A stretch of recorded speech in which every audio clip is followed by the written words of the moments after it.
another edition of the Right Has Left podcast. I am your host, Roy Garton, where we talk all things Trumpism and the Trump administration. And without further ado, let's go ahead and get into our breaking news that already has started since we've started this podcast. And I'm talking like minutes, so we need to go ahead and get right into it. And that is that U.S. President Donald Trump is now sending his envoy Steve Witkoff and Jared Kushner to Pakistan, and they've already done that. And but here's the catcher. Now, the Iranian delegation did arrive in Pakistan just a couple of days ago, and they were supposed to be there to continue talks with the Pakistani officials, as well as the United States delegation that I just mentioned, Steve Witkoff and Jared Kushner. But here's the catch. They have said that just in early this morning that they have no plans to meet with the U.S. delegation. And I find that kind of interesting to the fact as that they were willing to talk to the Pakistani delegation, but they don't want to talk to the U.S. delegation.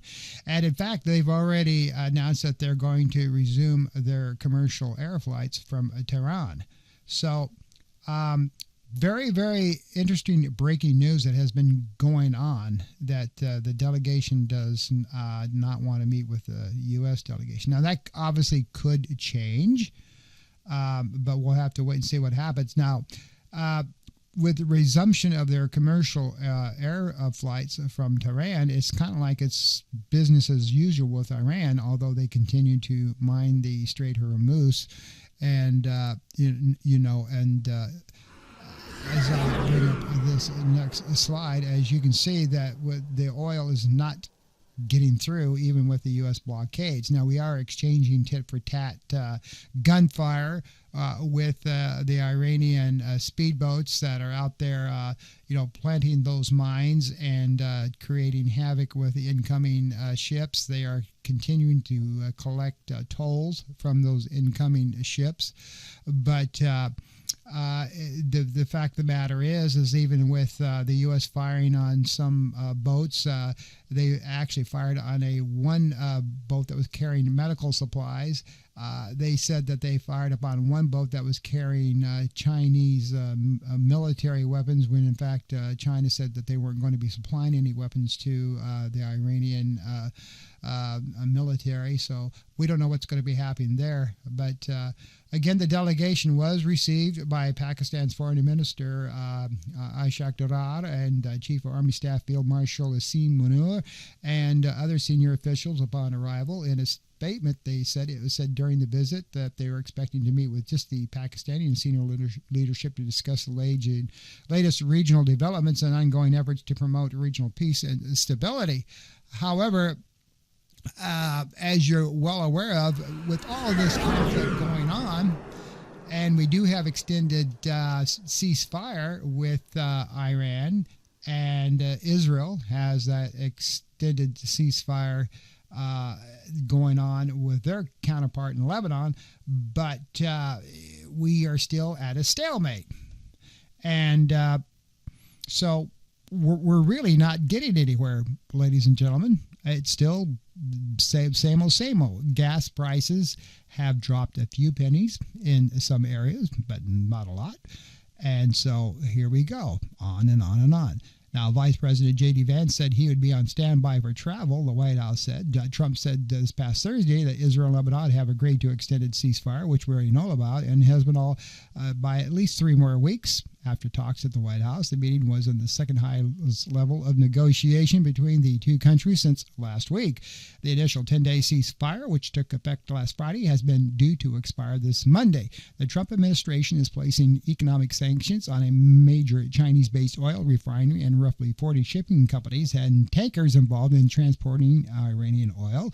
The move, announced this past Friday, articulates the administration's threat to impose secondary sanctions on entities that do business with Iran in an effort to cut off Iran's key source of revenue, its oil exports. And the problem that we're all having here is this. Jet fuel is becoming a rarity. With the Strait of Hormuz closed, it doesn't affect the U.S. so much, even though 20% of the world's export in oil comes through there. What it does affect is the European countries. And as we are well aware of, Donald Trump has basically stated that this war could perhaps continue for much longer periods. He even mentioned some of the things like, perhaps Vietnam, that, look at that. And this war is only 3 or 4 weeks old. And just so I'm not making that stuff up, watch this little clip where Donald Trump has talked about how long this war possibly could go on. On the war with Iran, how long are you willing to wait until you get a unified response? Don't rush me, Jeff. Guys like you want to say, so we were in Vietnam for 18 years. We were in Iraq for many, many years. We're in for I don't like to say World War II because that was a biggie, but we were 4.5, almost 5 years in World War II. We were in the Korean War for 7 years. I've been doing this for 6 weeks. And their military is totally defeated. So, even though Donald Trump keeps putting on little comments on his Truth Social that, hey, we're getting close to near this thing. We're getting close to the end of this conflict. It's just a couple more weeks, maybe 2 more weeks, this thing will be over. And, he keeps saying that we got peace talks going on, where the Iranian officials keep saying, we have no intentions to talking to you. We'll send a delegation, but we just want to talk to the Pakistanians. So we don't want to talk to you, the folks in the U.S. We're going to resume our commercial air service. Everything is just business as usual here. We'll see what's going to happen. The bottom line here is the Trump administration way underestimated how the strength and the stability of the Iranian military is.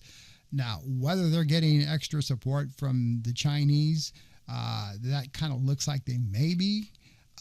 Whether they are getting maybe some support from other countries that are in sympathy with Iran, maybe. But the bottom line is even with our naval blockade, Iran continues to put up a pretty good fight. And I honestly wonder if the Trump administration actually knows how much strength that they actually do. The other thing that has come out in the news is we are quickly depleting our military supplies and inventory. Some news sources have said that even with our short-range missiles, they're already down 50%. We're out there playing games and shooting, rockets left and right and dropping bombs left and right, and we are actually accomplishing not much. So we really got to, kind of pay attention here as to what is actually going on, and monitor the situation. And I think we're in for the long haul. And the thing of it is the American people are starting to get a little fed up with all of this with Iran. We started this mess. Trump gets upset that the European allies have not jumped in and done more. You know why they haven't? Because they didn't start this mess. We did. And that's why they're a little reluctant to, offer support. And Trump's mad at NATO, and he's mad at the European countries. And the European countries are starting to lose their oil supply. We've got commercial airliners are running out of jet fuel.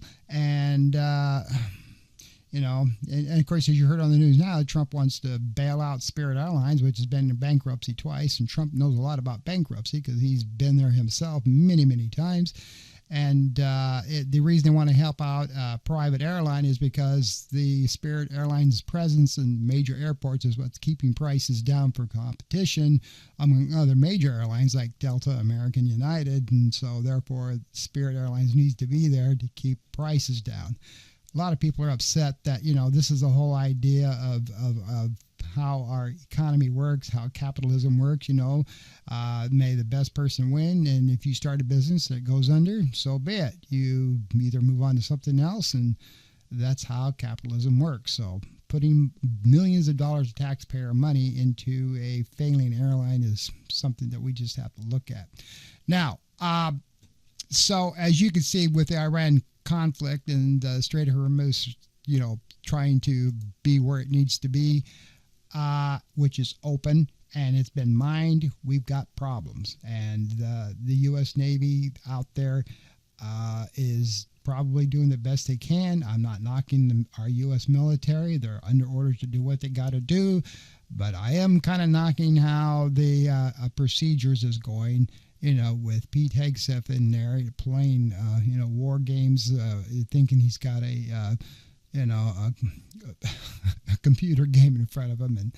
And that guy, if you hear him talk at these press conferences, it's almost like he's, back in high school, rah, rah, rah, macho man. So we'll have to see what we're going to get from these peace talks if they even occur. All right, moving on to other things that's going on. I just have, I can't talk anymore about this Iranian conflict. It just goes on and on and on, and no end in sight. So the Department of Justice dropped its criminal investigation of Federal Reserve Chairman Jerome Powell. The move by United States Attorney Jeanine Pirro, another great Fox News host, just like Pete Hegseth, removes a major hurdle to President Donald Trump's nomination of Kevin Warsh to replace Powell. Now, Senator Thom Tillis, a North Carolina Republican, had put an effective hold on the Senate confirming Warsh unless the criminal investigation of Powell was dropped. Pirro said the Fed's Inspector General will investigate cost overruns of the central bank's multi-billion-dollar renovation of its headquarters in Washington, D.C. The Inspector General launched that probe, of course, now back in July. So let's just talk a little bit about this. Surprise, surprise, surprise. The charges are dropped against Jerome Powell. So they can get Warsh in there. And Pirro, again, you got another Fox News host. Half the Trump administration is made up of news personalities and people in the entertainment industry, and, of course, some of his multi-billion-dollar cronies. This is why this administration is slowly crumbling. That's why the MAGA movement is slowly, they're now having infighting. This is why Trump's ratings as president and his performance ratings are now the lowest of almost any U.S. president in history, in the 30s. His popularity and his performance ratings are now even lower than even his predecessor. Yeah, that Democratic president he continues to hate all the time. Yeah, well, Trump is now even below him, so he can't complain about his predecessor anymore because he is in the tank. Even Fox News polls are showing that his ratings are now in the 30s. Most of it is because of the economy and, of course, what's going on overseas. So, but Jerome Powell, they complained about his work on fixing the Department of Treasury and all that. It was approved by Congress, way back about 5 years ago.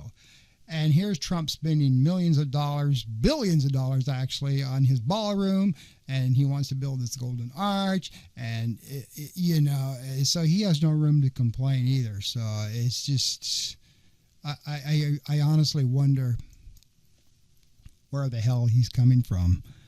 But it's funny that this all of a sudden got dropped in the investigation. They had nothing on Jerome Powell in the first place. They've tried this little trick before, and they came up with nothing. So, yeah, it's dropped. Now maybe we can get his little buddy confirmed. And as you are fully aware of, Donald Trump is all over the place on far as building things and wanting to construct things. And I've got some more news on that. So another project that he is currently undertaking at the expense of the U.S. taxpayers. But we'll get to that in just a minute. What we do need to talk about that was also kind of odd here is this guy here, Robert Kennedy. Yeah. I don't know if you've been following this in the news, but he was in the hot seat again with federal lawmakers. He was all over the place as far as his theories, his conspiracy theories on vaccinations, with the measles vaccinations, with the discounts on drugs that have been undertaken by the Trump administration, and how Donald Trump calculates drug discounts for favored nations. You think I'm making this crap up? Watch this clip, please. And slashed healthcare for millions of families.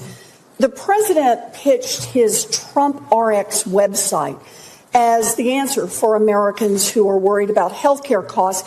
He claims that Trump RX has reduced prices by as much as 600%. 600%, which I think means companies should be paying you to take their drugs.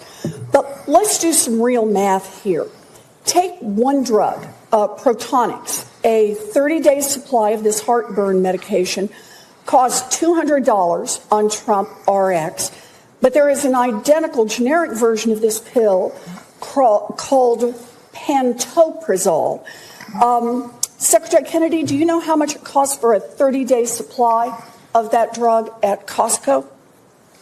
But I would say this, Senator. Do you know what it costs?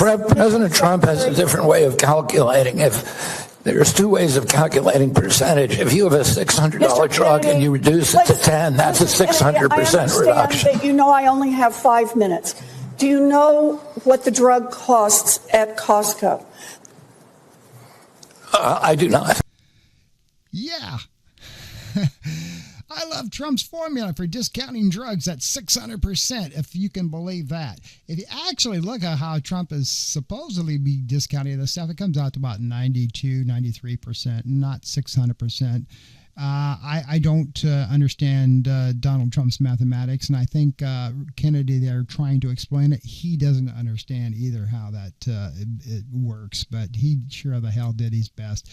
Bottom line is you now are giving where the military personnel have an option. They don't have to do vaccinations if they don't want to, yet they go overseas and fight in some of these areas, third world countries where infections and diseases run rampant, and yet he tells the military, you don't need to get any shots. It's fine. Go over there and do what you want to do. It's up to you. Again, ladies and gentlemen, we're putting our people at risk here. The measles outbreak is real. The statistics are real. And then he tells, you don't need to get measles vaccinations, and you tell people that you don't need to get shots. And you got these parents who are MAGA people like, great, I've got my choice. I ain't going to give my kids anything. It's my choice. They don't need any shots. Let them go to school and get sick. I don't give a shit. It's insane. These things were put into place for a reason, to protect our kids, and now you got parents who, because of these new laws and loopholes and choice and things, they say, oh, fine, I'm not going to get them then, and their kids get sick and they get measles, and they turn around, what the hell's going on? Why is my kid sick? Again, critical thinking skills, folks. Where the hell is your brain? So think about that. All right. So we need to protect our kids. And this, again, another guy on the cabinet in Trump administration that has no clue about anything, with no medical training, and he's sitting in the position that he's in, and you can hear him talk and hear him speak, and you're like, holy God. So, all right. And other news, and this is going to kind of tie back into Iran. I swore I wasn't going to have to talk about Iran anymore, but unfortunately I got to. So Navy Secretary John Phelan, he's been fired by Pete Hegseth, and he'll be leaving the Trump administration effective immediately. The Pentagon announced just this past Wednesday, marking the latest departure of a top defense official this year. And, of course, you got the little marketing speech on behalf of the Secretary of War and Deputy Secretary of War. We are grateful for Secretary Phelan and for his service to the Department of the United States. Chief Pentagon spokesman Sean Parnell said in a statement, which he posted on X, which is all bullshit. They don't care. He fired him because the guy had a right to stand up to Pete Hegseth and argue with him about some of the procedures that were going on. And I get so sick and tired of these little statements that they put out. They thank people for their service and all that. After behind the scenes, they fired him, yelled at him, and called him a worthless POS. And because he had this, the gall to stand up to, and the gonads to stand up to Pete Hegseth. You don't piss off Pete Hegseth because he acts like a sixth grader, and you get him mad, he's going to fire you. So there you go. But the new acting Navy Secretary will be Undersecretary Hunkeo. The abrupt firing by Defense Secretary Pete Hegseth came after mounting tensions between him and Hegseth. And, of course, our great news organizations that are out there, they always can scour for behind the scenes of what's really going on. So the number 2 guy, Steven Feinberg, he, according to multiple officials and others familiar with the relationship, said there was a lot of anger going on. There were a number of issues between the men, but the speed and approach Phelan was taking when it came to shipbuilding, a challenge in which President Trump has taken a personal interest in, appears to have been the main reason for the firing. Multiple people said they clashed not only on shipbuilding, but also on the Golden Fleet, Trump's signature naval initiative, as well as the deployment of ships around the world. Feinberg said they wrestled with some decision-making on shipbuilding away from Phelan, since he wasn't moving fast enough, according to 2 people familiar with the matter. So let's do a little bit of deep dive into that. This all goes back to why we are in Iran in the first place. Trump and his family love all of this stuff going on. Why? Because all of Trump's family, and including his multi-billion-dollar cronies, all have military contracts. You know, that's one thing Trump did when he got in office. They love war. They love to build up the military. And they love to build up the Department of War, because all the connections with his family and a lot of his rich cronies have military contracts, and the more crap they can build, the richer that his family and his cronies get. It's plain and simple, ladies and gentlemen. If you can't see that, I feel sorry for you. And there is zillions and zillions of facts out there to prove that I am correct. It's plain and simple. The same reason that we went into Venezuela, the same reason that we were going in Iran. The Trump family wants the oil, and they are in bed with Israel as well as to get that oil. They want control. And they're, next is Cuba. Now, Cuba doesn't have any oil, but we've already got them economically sanctioned off to where they are suffering. And they did let one tanker with fuel through. Trump wants Cuba because it makes him feel good that he can take it away from Russia. And if he can take that away from Russia, that's just another feather in his hat. And the reason he wants Greenland and everything else, it's the minerals. So this whole thing is a political game because it means lots of billions of dollars for the Trump family and everybody else. So this is why, unfortunately, you got somebody like this poor guy that got canned. Phelan was a very, very good man in his position, and they canned his butt. So,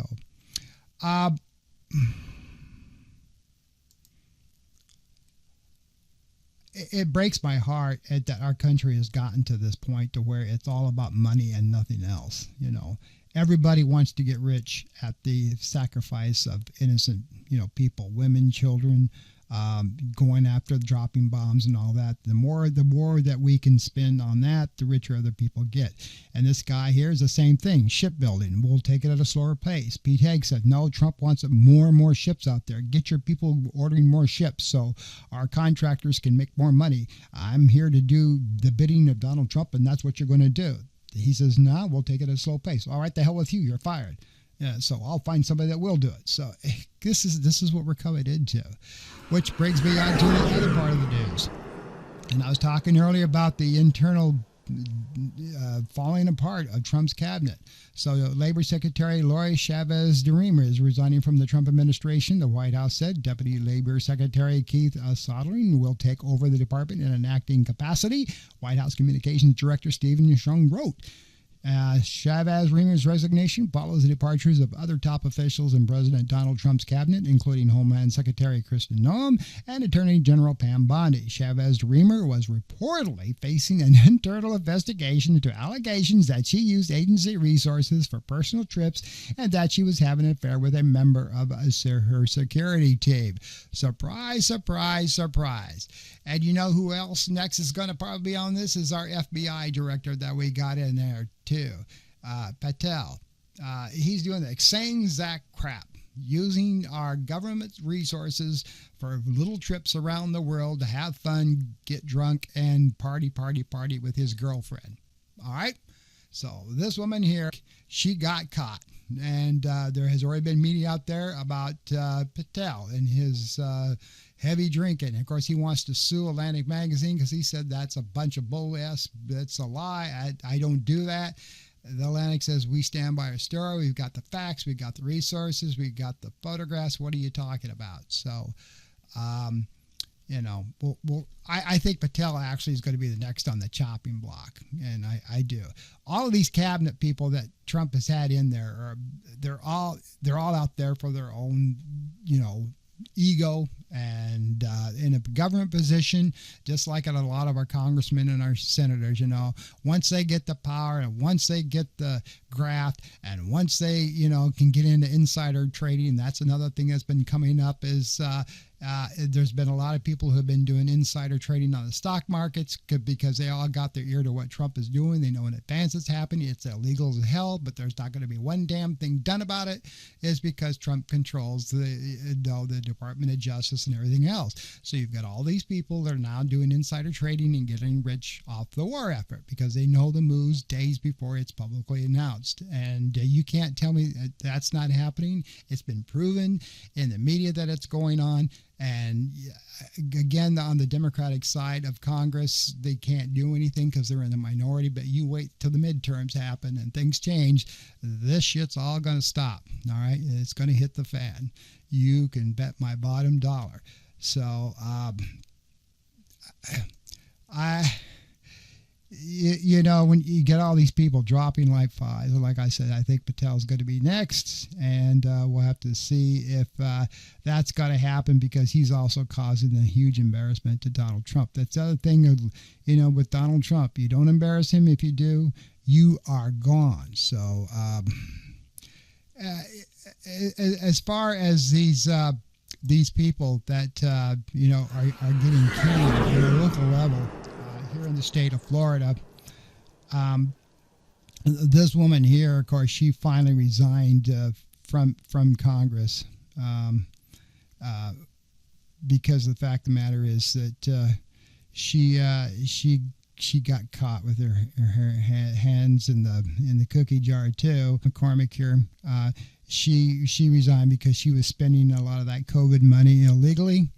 And the ethics committee got her, and so before they actually removed her from office, she resigned. And she said it was a witch hunt, as they all do. When they get caught, it's all a witch hunt. And she's still facing a criminal indictment here in the state of Florida for you know, tapping the cookie jar in the tune of $5 million for messing with COVID money like that. So. I honestly think that she's, you know, they got so much evidence against her, she's going to go down. Now, another gentleman here in the state of Florida that's also under investigation by the ethics committee is Corey Mills. He said he will not resign. Corey Mills, I think, possibly could survive. And I'll tell you why, is because if they get rid of that guy, the House Republicans are in super razor thin margin. 1 or 2 votes. And this guy could probably go out and do whatever the hell he wants.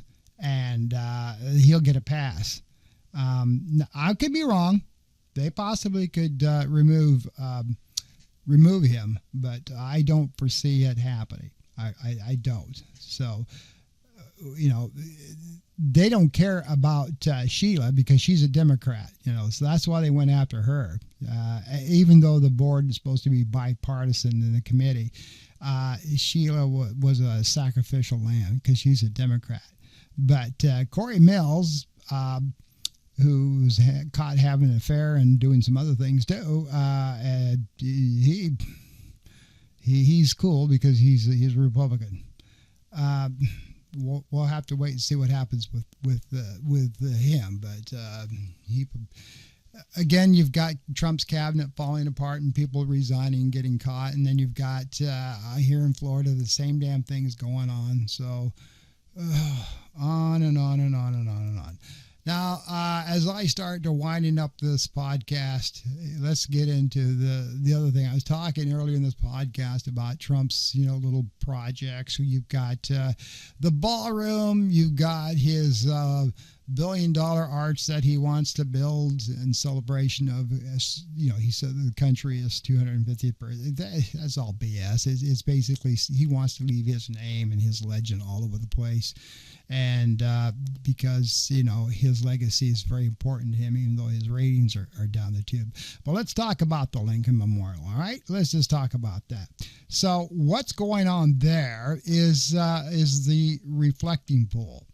Now, he wants to repaint the bottom of the reflecting pool. In fact, he wants to. He's already gone ahead and started it. So he wants it more blue. So they've drained the swamp. Just kidding. Drained the pool and started repainting it. And so the reflecting pool will look more blue. And they're putting a new surface onto the bottom of the pool atop its stone flooring. The swimming pool style surface, made out of the latest and greatest filament, so says Donald Trump, will be colored American flag blue. The pool was built clear back in the 1920s, a reflecting pool and its surrounding areas. Of course, has gone through one renovation back in 2012. And, of course, that was paid for by a $34 million Obama-era stimulus funding, and the National Park Service has carried out some renovations since then, and the pool is also periodically drained to scrub out the algae, garbage, goose droppings, and other debris. But during an Oval Office event on drug prices, Donald Trump said he was disturbed by the terrible condition of the pool, a historic site that featured heavily in Martin Luther King Jr.'s 1963 March on Washington. And there's been, of course, other major events at the Lincoln Memorial. And he estimated that renovating the pool will take about a week and cost about $1.5 million. And, of course, the contractors, as you see in this photograph, are already started working on it, putting down that industrial-grade blue surface. And he thinks that's going to be absolutely beautiful and work that's needed to be well done. Now, I don't have a huge complaint about that.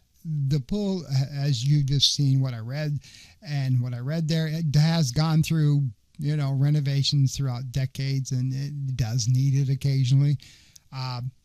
So painting the bottom blue so it stands out more and when the water gets put back in, okay.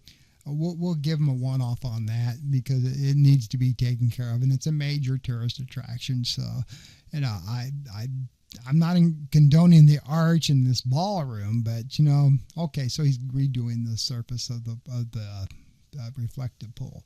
Needs to be done. All right. So, and wrapping up, you've heard about Iran.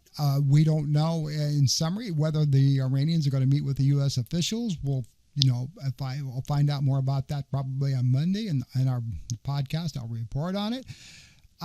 We've had the labor secretary resign due to her getting caught with her affair and misusing funds and using government resources for her own personal gain.